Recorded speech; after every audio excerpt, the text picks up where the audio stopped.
வார்த்தைக்கு கடந்து செல்வோம். கண்களை மூடி ஜெபம் செய்வோம். மகா இரக்கமும் கிருபைங்கிறது எங்கள் ஆண்டவராகிய இயேசு கிறிஸ்து. இந்த கால வேளையிலே நம்முடைய வார்த்தையை நாங்கள் கேட்க இருக்கிறோம். அடியானை மறைத்து பரிசுத்தாவினால் ஏவப்பட்டு பிரசங்கம் என இருக்க தேவ வார்த்தை ஆண்டவரே பிள்ளைகளுக்கு மிகுந்த ஆசீர்வாதம் மாற்றித் தர வேண்டும் என்று இயேசுவின் நாமத்தில் வேண்டுகிறேன் பிதாவே. ஆமென். அல்லேலூயா. ஆண்டவராகிய இயேசு கிறிஸ்து இந்த உலகத்திற்கு மனிதனாக வந்ததனுடைய நோக்கம் பாவத்தில் மூழ்கி கிடந்திர மனிதனை மீட்டெடுக்கும்படியாக தான் வந்தார்கள் பார்க்கிறோம். இந்த யோவான் 3:17 பார்க்கிறோம். வாசிங்க. யோவான் 3ஆம் அதிகாரம் 17வது வசனத்தை வாசிங்க. அல்லேலூயா.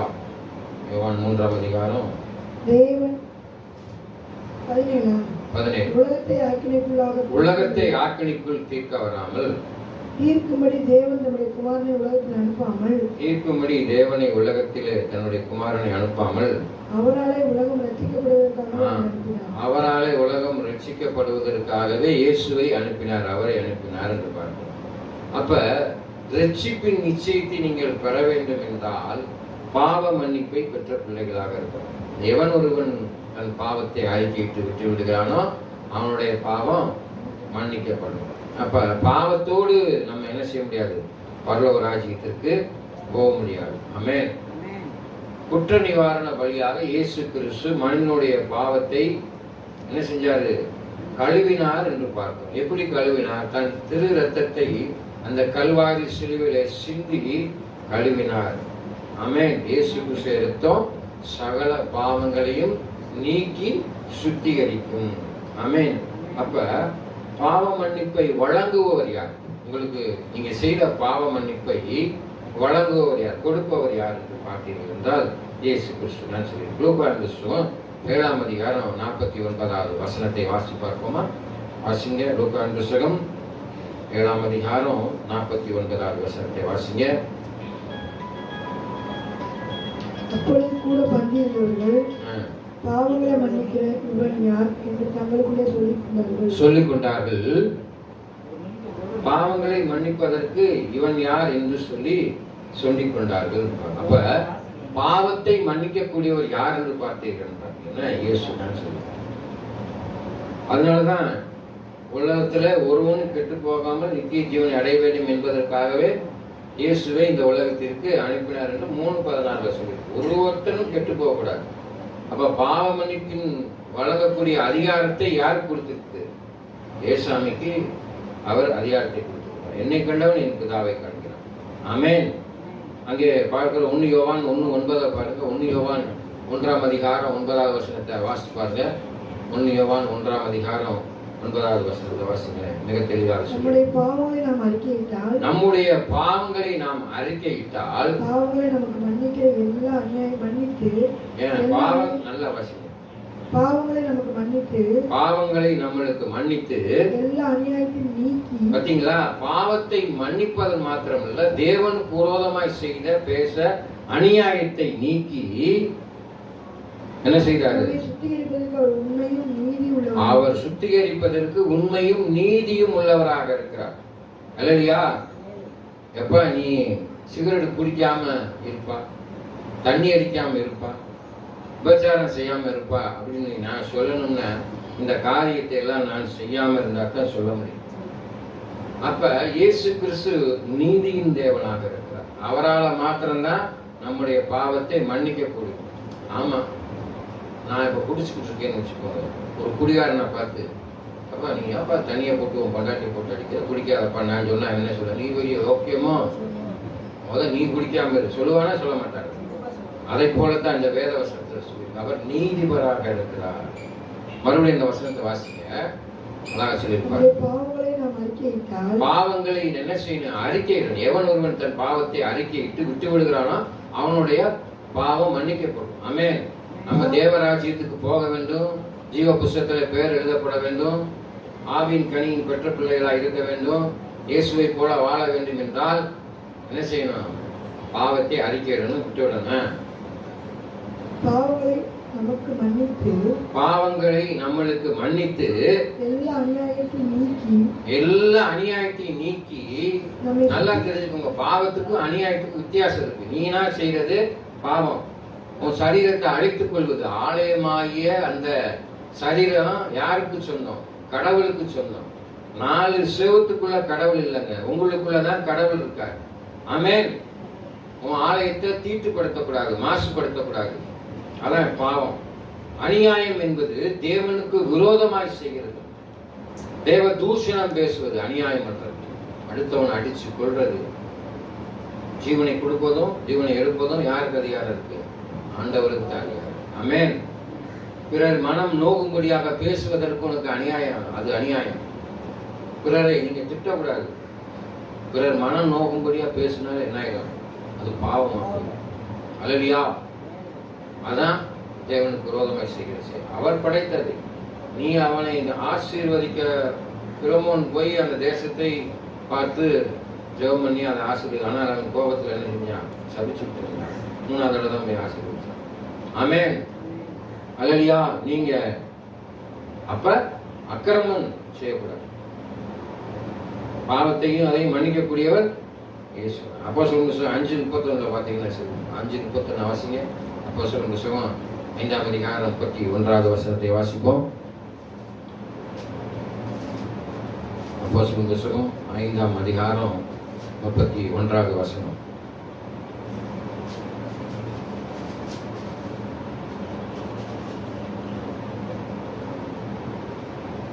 இஸ்ரவேலுக்கு மனம் திரும்புதலையும் இஸ்ரவேலருக்கு மனம் திரும்புதலையும் ஏன் இங்க சொல்றாருன்னு பாத்தீங்கன்னா, இஸ்ரவேலர் ஜனங்கள் நன்றி இல்லாத ஜனங்களா இருந்தாங்க.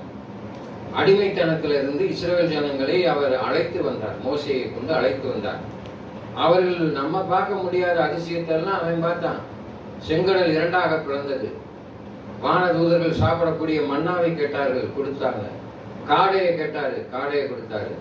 எல்லா அதிசயம் அற்புதத்தையும் அவர் கண்களால் கண்டார்கள். அந்த பாலைவனத்துல தண்ணி வேணும்னு கேட்டாங்க. பாலைவனத்துல தண்ணி கிடைக்கிறது கஷ்டம். உடனே தண்ணீர், அங்கே மதகுகள் திறக்கப்பட்டு தண்ணீர் வந்துச்சு. எல்லா அற்புதத்தையும் அதிசயத்தையும் பார்த்தாங்க. அந்த அடிமைத்தனத்துல அந்த தேசம் பேர் என்ன? யாரா சொல்ல முடியுமா? பார்வோனுடைய ஊரு. அந்த ஊர் பேர் என்ன? அந்த கிங்டம் கீழே இருந்துச்சுல, 10 வாதைகளை பார்த்தாங்க. எகிப்து. ஒருத்தர் தான் சொல்றாங்க. எகிப்து தேசத்துல அந்த பார்வோன்கிட்ட பார்த்தாங்க. இவங்களை ஒன்றும் பாதிக்கல. அந்த எகிப்து தேச மக்கள் தலைப்புள் சங்காரம், வெட்டுக்கிளி வந்துச்சு, அப்புறம் கல்மலை குஞ்சிச்சு, ரத்தம், தண்ணீர் ரத்தமா நிறைய 10 அதிசயங்களை பார்த்தாங்க. அப்படி இருந்து அவங்க என்ன செய்யல? கடின பிடரை உடையவர்களாக காணப்பட்டாங்க. ஆமென். அப்படி இருக்கக்கூடாது. அல்லேலூயா. இன்னைக்கு நம்ம கடின பிடரையை கொண்டவர்களா இருக்கும். வாசிங்க, மறுபடியும் அதை வாசிங்க. அப்போஸ்தலர் 5:32 சொல்லிட்டு பாருங்க. இஸ்ரவேலருக்கு மனம் திரும்புதலையும் பாவ மன்னிப்பையும் அருளருக்காக என்னது? அவரை அதிபதியாகவும் இரட்சகராகவும் நமது வலது கரத்தினாலே. நீங்கள்லாம் இஸ்ரவேல் சேர்ந்த சந்ததியை, புறஜாதி மக்கள். ஆமென். அல்லேலூயா. நம்ம சில சமயம் நம்முடைய வாழ்க்கையில கடின பிடரை உடையவர்களா இருக்கிறோம், வைராக்கியம் கொண்டவர்களா இருக்கிறோம். ஆமென். பெருமை உள்ளவனுக்கு தேவன் எதிர்த்து நிற்கிறார், தாழ்மை உள்ளவனுக்கோ கிருபை அளிக்கிறார். ஆமென். அப்படித்தான் இருக்குன்னு சொல்லி அப்போஸ்தலர் புத்தகம் 13:38 பாருங்க. அப்போஸ்தலர் புத்தகம் 13ஆம் அதிகாரம் 38வது வசனம். அப்போஸ்தலர் புத்தகம் 13ஆம் அதிகாரம் 38வது வசனம். ஆமென்.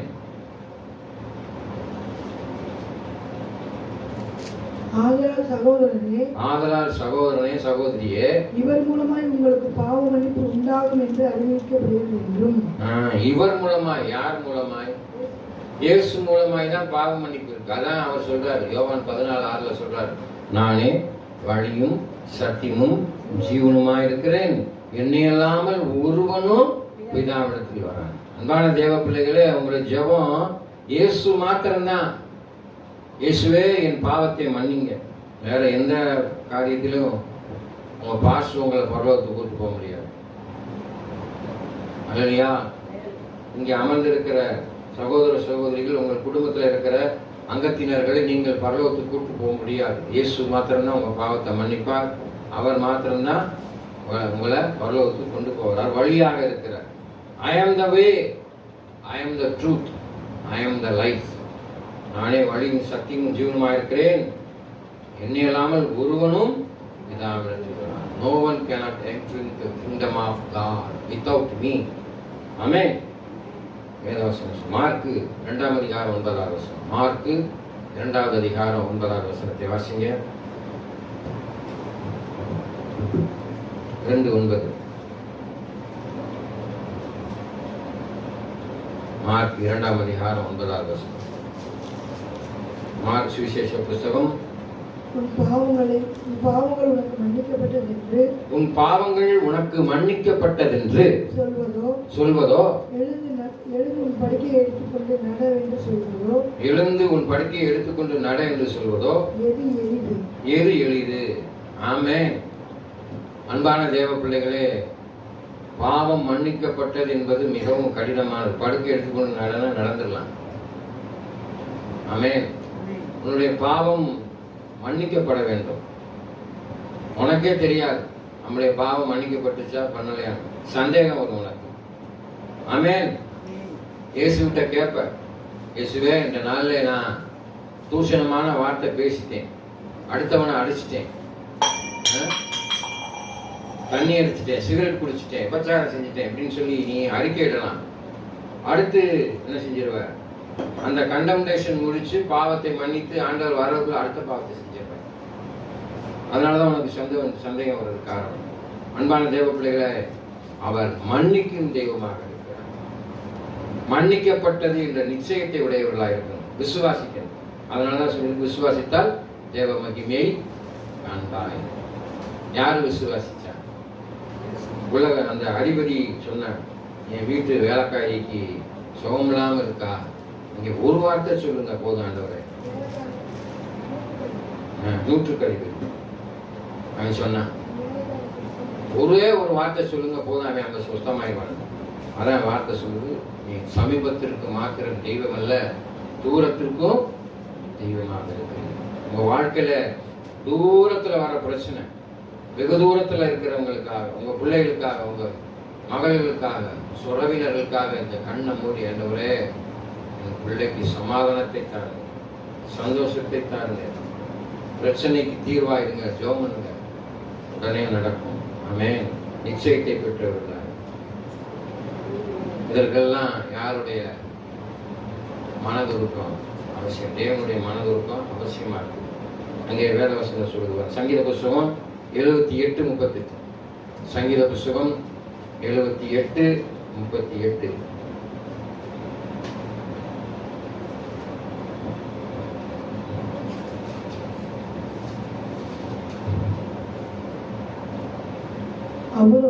அவர்களை அழிக்காமல் இரக்கமுள்ளவராய் அக்கிரமத்தை மன்னித்தார். அவர் தமது இரக்கமுள்ளவராய் மன்னித்தார். உக்கிரமே காமிக்கிறார். உக்கிரம் முழுவதையும் எழுப்பாமல் அநேகந்தாரம் தமது கோபத்தை விலக்கி விட்டார். கடவுள் நம்ம மீது அன்புள்ளவராக இருக்கிறார். அதனாலதான் தன்னுடைய ஒரே பேரான குமாரனை இந்த உலகத்திற்கு அனுப்பி ஒருவனும் கெட்டு போகாது கூடாது என்பதற்காகவே என்ன செஞ்சாரு? இயேசு இந்த உலகத்திற்கு வந்தார் என்று பார்க்கிறோம். ஒரு உக்கிரம் முழுவதையும் நம்ம செய்யற சேட்டைக்கும் நம்ம செய்யற பாவத்துக்கும் தெய்வம் கோபப்பட்ட என்ன ஆயிரும்? ஒண்ணும் இல்லாம போயிடும். ஆனா அவர் கிருபை உள்ளவராக இருக்கிறார். நம்ம என்ன தப்பு செஞ்சாலும் அமைதியா, நம்ம பிள்ளைய தப்பு செஞ்சா கூட அதை போட்டு முத்துன்னு அடிச்சு போடுறோம். என்னடா செய்யற? எப்ப பார்த்தாலும் அழுதுகிட்டே இருக்கிற, எப்ப பார்த்தாலும் சத்தம் போடுற, அடிக்கணும். ஆனால் நீ எவ்வளவு செய்யற எல்லாத்தையும் ஆண்டவர் பார்த்துக்கிட்டு அமைதியா இருக்காரு. அவர் கிருபை மனதுருக்கம் உடையவரா. 1 யோவான் 1:19 நம்ம வாசித்தோம் ஏற்கனவே. எபேசியரின் புஸ்தகம் 1ஆம் அதிகாரம் 7ஆம் வசனம். எபேசியரின் புஸ்தகம் 1ஆம் அதிகாரம் 7ஆம் வசனம். அல்லேலூயா. அவருடைய கிருபையின் ஐஸ்வர்யத்தின்படிக்கு இவருடைய இரத்தத்தினாலே, யாருடைய இரத்தத்தினாலே? இயேசுவுடைய இரத்தத்தினாலே பாவ மன்னிப்பாகிய மீட்பு இவருக்குள் நமக்கு உண்டாயிருக்கிறது. யாருக்குள்? உனக்கு இயேசுவுக்குள் உனக்கு கிடைச்சிருக்கு. அல்லையா? நல்லா தெரிஞ்சுக்கோங்க, இந்த வார்த்தை ரொம்ப முக்கியமான ஒரு வார்த்தை. எபேசியர் புத்தகம் 1:7 மறுபடியும் வாசிங்க. அதான் சத்தமா, அவருடைய கிருபையின் ஐஸ்வரியத்தின்படியே. அவருடைய கிருபை நல்லா தெரிஞ்சுக்கிட்டீங்களா? கிருபை ஐஸ்வர்யம். ஐஸ்வர்யம்னா ஆசீர்வாதம். அவருடைய கிருபை அவசியம். ரெண்டும் ஐஸ்வர்யத்தின்படியே இவருடைய இரத்தத்தினாலே. இவருடைய இரத்தத்தினாலே. யாருடைய? இயேசு கிறிஸ்துவின் இரத்தத்தினாலே பாவ மன்னிப்பாகிய மீட்பு இவருக்குள் நமக்கு உண்டாகி. அப்ப இயேசுக்குள்ளதான் பாவ மன்னிப்பாகிய மீட்பு. யாருடைய கிருபையும் ரட்சிப்பும் கிடைச்சது, ஐஸ்வர்யம் கிடைச்சது. தேவனுடைய கிருபையும் ஐஸ்வர்யமும் இருப்பதனால இயேசு மூலமாய், அவர் அனுப்பின இயேசு மூலமாய் உங்களுடைய பாவம், அவருடைய இயேசு கிறிஸ்து ரத்தத்தின் உங்களுடைய சிந்தனால உங்களுடைய ரட்சிப்பின் மீட்பை பெற்றிருக்கிறீங்க. அதான் இயேசு கிறிஸ்து ரத்தம் சகல பாவங்களையும் நீக்கி சுத்திகரிக்கும், நம்மை சுத்திகரிக்கும், ஒவ்வொருத்தரையும் சுத்திகரிக்கும். Blood of Jesus. இயேசு கிறிஸ்து ரத்தம், ஆண்டவரே என் சரீரத்தை கழுவுங்க. இயேசு கிறிஸ்து ரத்தத்தினாலே என் சிந்தனையை கழுவுங்க. இயேசு கிறிஸ்து ரத்தத்தினாலே என் பாவத்தை கழுவுங்க சொல்லுங்க. தலையிலிருந்து உள்ளங்கால் வரை எனக்கு உள்ள வேதனை இருக்கு, கஷ்டம் இருக்கு, துன்பம் இருக்கு, மனக்குழப்பம் இருக்கு. ரத்தத்தினால எல்லாவற்றையும் சரி செய்யுங்க ஆண்டவரே. ஒப்பு கொடுத்து பாருங்க. இன்னைக்கு ஜெப குறைவு இருக்குது. ஆமென். குடும்பங்கள்ல ஜெப குறைவு, ஊழியர் இடத்துல ஜெப குறைவு இருக்கனால இன்னைக்கு தேசத்துல அநேக இடங்கள்ல இயேசுவை அறியாமல் இருக்கிறாங்க. ரட்சிப்பை பெற்ற பிள்ளைகளா இல்லாமல், ரட்சிப்பின் நிச்சயத்தை பெற்ற பிள்ளைகளா இருக்கிறாங்க. ஆமென். அங்கே வேதம் சொல்லுது பாருங்க. எபிரேயர் புத்தகம் 9ஆம் அதிகாரம் 2ஆம் வசனம் 22ஆம் வசனம். எபிரேயர் 9:22.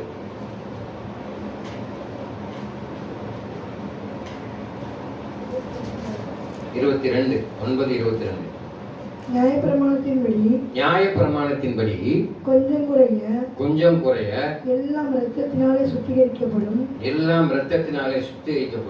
இரத்தம் சிந்துதல் இல்லாமல் மன்னிப்பு உண்டாகாது. பாத்தீங்களா? இரத்தம் சிந்துதல் இல்லாமல் மன்னிப்பு உண்டாகும். நியாயப்பிரமாணத்தின்படியே அங்க நியாயப்பிரமாணம் என்ன சொல்லிருக்கு?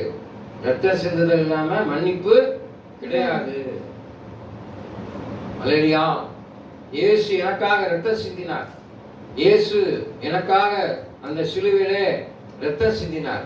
இயேசு கிறிஸ்து எனக்காக சவுக்கினால் அடிக்கப்பட்டு இரத்தம் சிந்தினார். இயேசு கிறிஸ்து எனக்காக முள்முடி சூட்டினார். அவர் இரத்தம் சிந்தினார். சிலுவையை சுமந்துட்டு வரப்ப அந்த இடம் பூரா ரத்தமா சிந்திக்கிட்டே போச்சு. அந்த கொள்கதா மலை வரைக்கும். அல்லேலூயா. நீக்கு கொஞ்சம் சின்ன ஒரு முள்ளு உன் காலில் குத்தி ரத்தம் வந்து ஐயோ அம்மா அப்பா எப்படி வேதனைப்படுறீங்க. ஆனா எவ்வளவு பாலமா முதுக பிளந்துட்டாங்க. மண்டையில முள்முடி வச்சு அது மண்டைக்குள்ள குத்தி ஓங்கி உனைய ஒரு கொட்டு கொட்டினாலே வலிக்குது. முள்முடி சூட்டி முள்ள வச்சிருந்தா அதை கட்டை கொண்டி அடிச்சு வந்து கண்ணு வழியா பிடிக்கிட்டு எவ்வளவு வேதனை. எல்லாம் உனக்காக. ஆணிகள் கடாவப்பட்டது. விழா எலும்பிலே ஈட்டியால் குத்தினார்கள். தண்ணியும் இரத்தவுமாக பீறிட்டு வந்தது. ஆமென். எல்லாம் உனக்காக சிந்தினார். அமர்ந்திருக்கிற ஒவ்வொரு தேவ பிள்ளைகளுக்காக சிந்தினார். அப்ப இயேசு கிறிஸ்து ரத்தம் சிந்துதல் இல்லாம மீட்பு மன்னிப்பு இல்லை. எனக்காக இயேசு ரத்தம் சிந்தினாரியா? நான் பாவம் செய்ய மாட்டேன். இனி கெட்ட வார்த்தை பேச மாட்டேன். இனி நான் பாவம் செய்ய மாட்டேன். இனி நான் கோபப்பட மாட்டேன், எரிச்சப்பட மாட்டேன். அப்புறம் என்ன செய்யணும்? எந்த விதமான அவதூறுகளை பேச மாட்டேன், பொறாமை கொள்ள மாட்டேன் சொல்லி நீங்க என்ன செய்யணும்? நாங்களே ஒப்பு கொடுங்க. ஆமென். எல்லா காரியமும் நன்றாக கண்களை மூடி ஜெபம் செய்வோம். மகா இரக்கமும் கிருபை நிறைந்த எங்கள் ஆண்டவராகிய இயேசு கிறிஸ்து, இந்த காலை வேளையிலே சமூகத்தில் வருகிறோம் கர்த்தாவே. மனிதன் அப்பத்தினால் மாத்திரமல்ல தேவனுடைய வாயிலிருந்து பெறப்படுகிற ஒவ்வொரு வார்த்தையை நான் பிழைப்பான் சொல்லிட்டேன். இந்த நாளிலே பிரசங்கம் பண்ண தேவ பிள்ளைகளுக்கு ஆண்டவரே இந்த வார்த்தைகள் கிரியை செய்யும்படியாக கிருபைங்க. இயேசு கிறிஸ்துவின் ரத்தம் சிந்துதல் இல்லாமல் மன்னிப்பு நிச்சயம் இல்லை என்று சொல்லியிருக்கிறீங்க. இயேசு கிறிஸ்துவின் ரத்தம் சகல பாவங்களை நீக்கி சுத்திகரிக்கும் என்று சொன்ன வார்த்தையின்படி இந்த நாளிலே பிள்ளைகள் ஆண்டவரே இயேசு எனக்காக ரத்தம் சிந்தினார், நீ நான் பாவம் செய்ய மாட்டேன் என்ற உறுதுணையோடு இந்த நம்பிக்கையோடு கடந்து செல்லும்படியாக கிருபை செய்ய. வந்திருக்கிற ஒவ்வொரு தேவ பிள்ளைகளை ஆசீர்வதிங்க, பலப்படுத்துங்க. அவர்கள் சமாதானத்தோடு செல்லும்படியாக அவர்களை ஆசீர்வதித்து வழிநடத்த வேண்டும் என்று மீட்பரும் இரட்சகருமாக இருக்கிற நசனாகிய இயேசு கிறிஸ்துவின் நாம் வேண்டுகிறோம். ஆமென். என் ஆத்துமாவே கர்த்தரை ஸ்தோத்திரி, என் முழுமையான பரிசுநாமத்தை ஸ்தோத்திரி. என் ஆத்துமாவே கர்த்தரை ஸ்தோத்திரி. கர்த்தர் செய்த சகல வரங்கள் பரவாயில்லை. ஆமென். மாணவராகிய இயேசு கிறிஸ்துவின் கிருபையும் பிதாவாகிய தேவனுடைய அன்பும் பரிசுத்த ஆவியானவரின் இணைப்பும் இப்பொழுதும் எப்பொழுதும் சதா காலம் ஒப்புடைப்பதாக ஆமென். கர்த்தர் தாமே உங்களை ஆசீர்வதிப்பாராக.